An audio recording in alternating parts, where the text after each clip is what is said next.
sorry it's been a while, child. I had to get my life together. I recently moved from Las Vegas to Kentucky in the meantime, then Kentucky to Atlanta.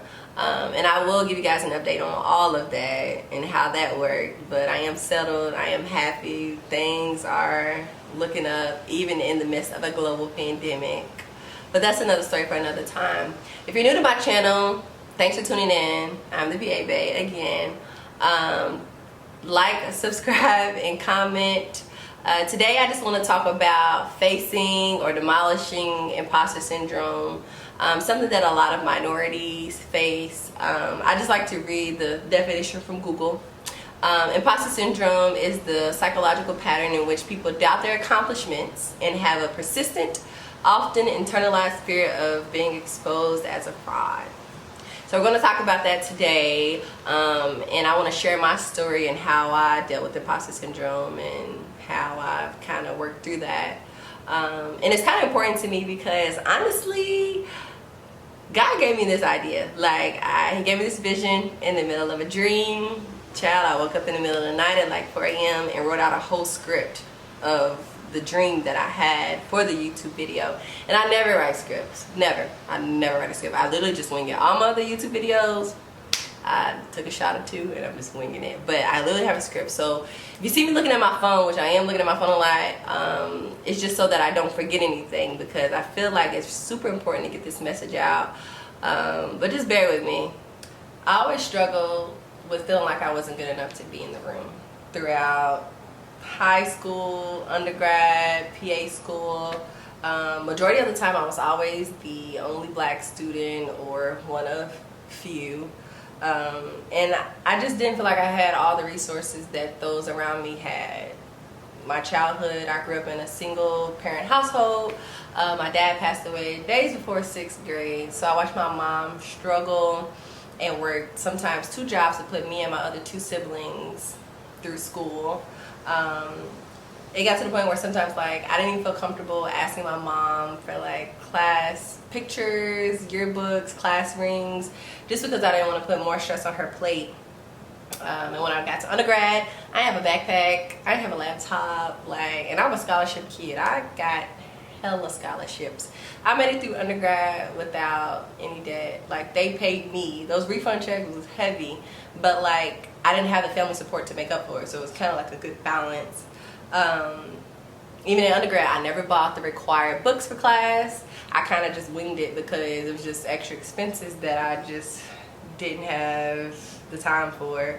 I worked full-time as a pharmacy technician to put myself through school while being a biology major, chemistry minor, and that definitely was difficult. Definitely had to master time management skills, which I don't know what happened to those skills now, but definitely had to have them.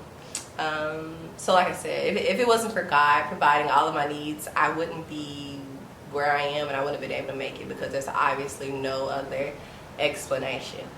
I always carried the subconscious embarrassment or shame for not having the same support or family resources that my peers had. Like, I always felt like I had to prove myself in those white spaces to show that I belong. And honestly, I think I was really trying to prove it to myself as well, because with imposter syndrome, I feel like you think it's more so about the other people, but it's really about you believing in yourself and knowing that you belong to be there.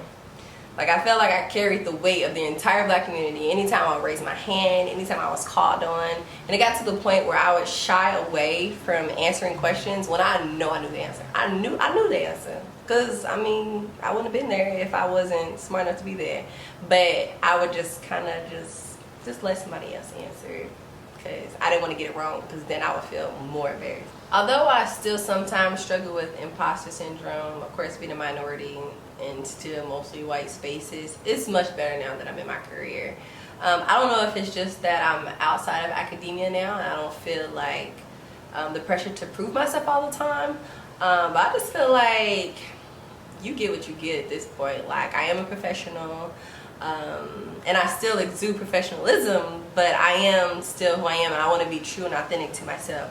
Like, I no longer feel that pressure to be like twice as good just to be accepted, because y'all hire me, y'all accept me at this point. And like, it's also about the environment you work in. I work alongside some of the most caring and genuine providers that train me, taught me everything I know regarding the specialty that I work in, and it's just a positive environment, and it allows me to feel like I can be myself. So if you're in a toxic work environment and you still feeling all that extra pressure, maybe that ain't it for you, because it's 2020. It is what it is at this point. Moral of the story is, you belong. The only person that you need to convince is yourself. And once you start to walk in that confidence, it doesn't matter how those around you feel. Like, I feel like I wasted so much unnecessary time and stress worrying about trying to prove myself when I was meant to be there. I was created to be there all along. Like, sometimes I felt like God placed me in rooms that I had no business having access to, but God knew.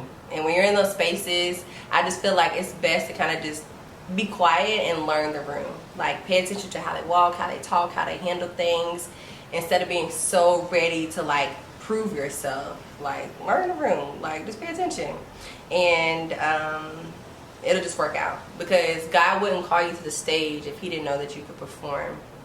And I'm just so very thankful that what God knew about me was more important than how I felt about my inadequacies. And honestly, they weren't even inadequacies, because it's just my story.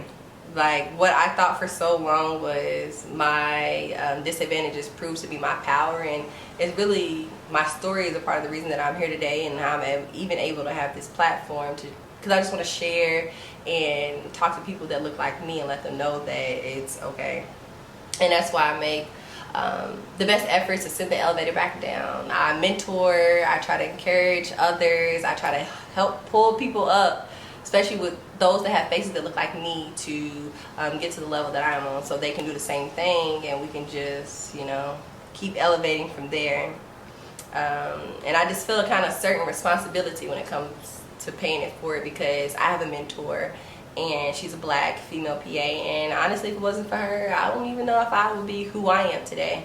And mentors are just so important, and that's another reason why I wanted to share this video, because like, if you're in the position to help someone and be that mentor, be that person for someone, it's so vital and so crucial that you do that, because someone else's success, and it's not even about us, it's just a bigger picture to it that I just wanted to share. There's a scripture that I want to get tattooed. I ain't got no tattoos, but the first tattoo that I get, I want it to be, to whom much is given, much is required. And I feel like that scripture just resonates so much with my spirit and who I am, because God has given me a lot, and I just feel this responsibility or this pressure to bless others, because God has blessed me so that I can be a blessing to others. So that's just who I am.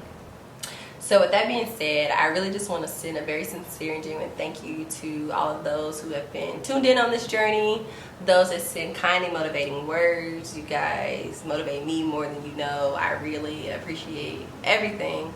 I'm just so grateful that I'm able to make an impact with what God has done in my life. So thanks for tuning in. Sorry for the delay, but we're back on track, and new videos coming soon.